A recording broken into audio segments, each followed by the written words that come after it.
Putting notes is very simple. You'd clock in. You'd find the individual you're working with that has habilitation.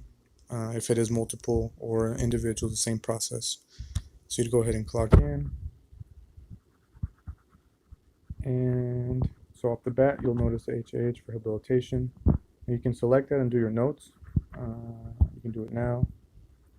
Boom, boom.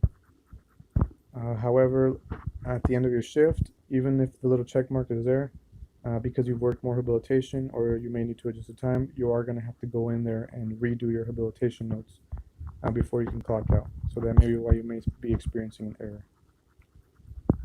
But again, to do the habilitation notes, you'd have to select habilitation, and then you'd see the eTrials, and then you see their goals, and then just do the according measurements. Did they do it independently?